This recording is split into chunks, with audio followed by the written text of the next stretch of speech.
So we're back on the Jackaroo for an install today. Well, this weekend should I say. See here, we have quad fog lights, H3 bulbs. Now this thing is designed to go on your roof, but I'm going to mount it upside down underneath my bull bar. So, in that spot, up in there. So that it gives it underneath the bull bar quad yellow fog lights as well. What I'm going to do is pretty much cut it from here all the way off, and then obviously I'm going to strengthen it up back through with a beam that will go from around this point straight through to there. So we'll make it stronger again once I've cut it up and made it fit. And then I'll make some brackets up and we'll bolt it up under there, and obviously then I'll have to wire it up and everything, but yeah. So we've got the quad lights, and these lights are also adjustable as well. Not super expensive, this whole thing. Total cost, well, the cost of this thing's $150 with the lights. It actually does have bulbs in it already, but I'll be taking those out and putting yellow ones in. But anyway, let's get to work. First things first, I've taken the lights out and I've masked up exactly where I need to cut. So I'm going to cut obviously this side of this off. I mean, the whole reason I bought this kit was it was fairly cheap, and I don't care if I cut it apart or whatever. That was pretty easy to cut, as you can see, pretty damn straight, and I just used the air saw for that one. So that was pretty simple. I've just got the oil and the tape measure there holding it for us. But now, as we can see, it neatly fits under there. Kind of has a similar shape to it as the underneath as the car anyway. As you can see in the middle there, my bash plate kind of has a groove in it just like it does. So I've cut notches out on those things, on the bull bar, and notches in the back where it fits. Any bits I'm not happy with, here's the corners of it, they've got to go. But if we jump underneath the car, as we can see, we've got bits cut out there around these braces there that are part of the chassis of the car. And yeah, so the only bit, as you can see, just there. So for the strengthening part, should we say, slash mounting on the actual light itself, I have this, which is alloy, and it's also, as you can see, you got the 90-degree bend. It's obviously not going to make it super strong, but it's also not going to make it heavy. And it's needless to be heavy, and that doesn't twist or warp. Again, it's plastic, it's going to be stronger anyway. So all I'm going to do is cut about 5 centimeters off the end of that, and that's the right length anyway. Going to cut it off with my brand new drop saw here. It's not an alloy blade on it, but I've literally got to do 3 cuts. So for now, I'm just going to leave that one on it, and I will buy a proper alloy blade. They just didn't have any today. So as you can see, still does a nice straight cut. It's just going to have a few little extra like kind of melted bits on it, so I'll just have to sand off very quickly, which will probably just file off, just because it's not the right type of blade. I'm not going too crazy on the step-by-step in this video, just because obviously most of you probably would never do this. Yeah, you wouldn't even own a Jackaroo anyway, so there's really no point doing that. But they're the brackets that are going to come down and hold it. I've just got to put a bend on the bottom coming this way, just a slight bend. There's the brackets on the top of the bull bar, going down into the bracket made there, as we can see, which is all bracketed to itself there, which as I said, it actually fits bloody perfect. And that's all of that's kind of hand tight. 2 mounting brackets there.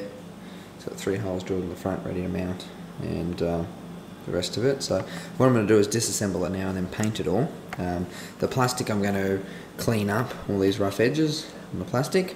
Now here's the wiring. I like that they don't actually give you any instructions. It doesn't worry me, I worked it out, but you know, if someone's installing it who hasn't done anything before, it's going to be a bit of a pain in the ass. But pretty much, obviously, there's an earth for everyone, and there's white and blue. Pretty much what it was as the kit came is 2 switches.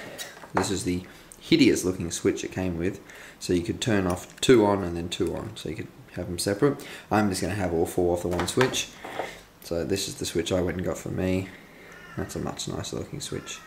I'm just doing all the prep work right here. So they're the relays. Everything wasn't taped, so I went and taped everything up. So it's nice and loomed now, and good to go. Obviously I've got my powers and earths there ready to hook up, and these are the lights, as you can see. I'll show you here. This is how they come. Just 2 wires loose with them crappy bullets on them. So what I've done is I've put better quality bullet terminals on them, and I've also just heat shrunk them as well. On the quad fog, so we have this whole thing done. So there are my relays on the bracket that I made, ready to go in, all split tubed and sexy looking. Fuse there. I still haven't done this end because I've got to work out my length for the battery. I've got my nice cable that's running in the car, also down to the lights, as you can see with that, and then we've got a proper plug. I went and cut off the bullet terminals and put a proper plug. Damn, washing machine's going off on me. As you can see though, got a proper looking plug here, so I can actually plug it in for the lights. Everything's split tube and ready to go, and then I've got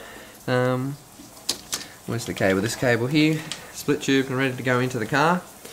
I don't know if I showed you yet, but I might as well just film it now. Got my switch mounted here from the dash, which is that stuff I was talking about, the kind of gasket stuff. I don't know what it's called. It's like a U-tube with a piece of metal in it. Pretty much forces itself onto the plastic, and so that'll be going all the way around the front, and I've got another half to go around the back, so that we just don't have any rough edges. So here is the relays mounted, as you can see just there, sitting nice and neat in the engine bay with the fuses. That's all wired up now. As you can see, it literally just blends in with the rest of the factory stuff over there on its little bracket. So nice and neat. Obviously power wires going to the battery terminals, and then wires just hanging down here, which is ready to plug in. The tub itself now is fully finished. As you can see, I've grounded the corners and cut them off on both sides. All the notches are cut, the whole back is now nice and smooth, as you can see. So now it's ready to wrap it in my, whatever that's called, pinch tube. A lot of work went into this one, surprisingly. So there's my brackets all bolted together, painted in heat-proof black paint, 4 coats including primer, all bolted with spring washers. Then we got the lights bolted in, 2 lights pointing dead straight, 2 lights pointing slightly more down, as you can see, to get a different spread. Okay, one thing I noticed about them is this is the screw that you tightens them in there, and also allows you to adjust them. Although it tightens in, there's no thread like locking on the back of it, it's just threaded. I could easily see that coming out, so what I've done is I've just put a screw, a stainless screw, in each one of them. So obviously it's not going to rust, but just to hold it in there so that this doesn't vibrate round and unloose, just as a safety. And then also I've drilled a hole here and countersunk the hole in every single light, just so water can leak out of them. Because once again, these are cheap lights, and also, as you can see right there, water can definitely get into them. So it just has that little hole in the bottom so it can drip out. Otherwise I've got my nice rubber all the way around it, making it look sexy. Little notch cut out there for my little strengthening bar in the back, and we have a assembled thing. So fair bit of work to convert this from a roof mounted light to one that goes under a bull bar. The only Jackaroo in the world, probably, with underhung quad fog lights.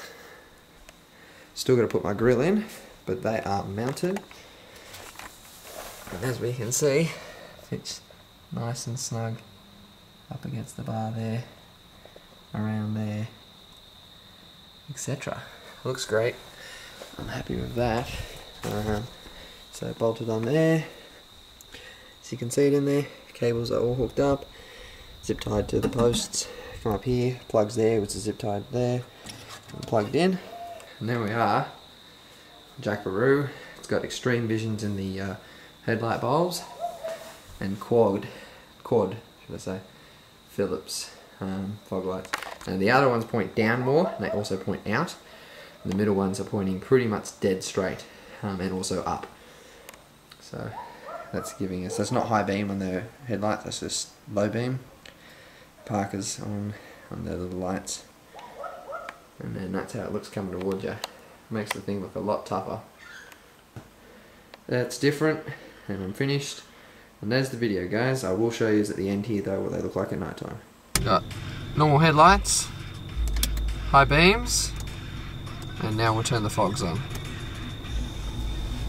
Okay, as you can see, those middle two, which as I said are pointing up, really see up. That's like a two-story building over there, which you don't actually see normally. Width-wise, almost out parallel of the car, because if we turn them off, you lose all that side vision and all that building. So now I'll walk around the front and show you what they look like.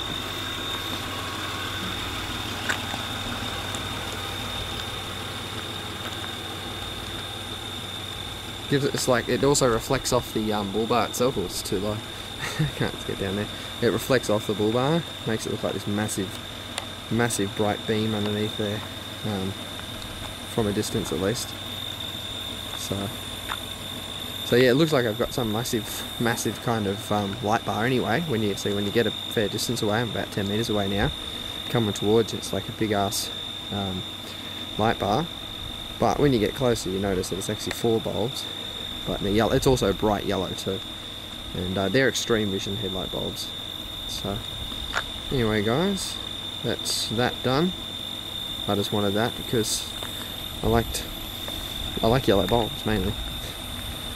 But it looks pretty cool at night. It also makes it look a lot tougher when you're behind someone and they're driving slow. So cool. That's that video done. And get ready for some new videos in the new car.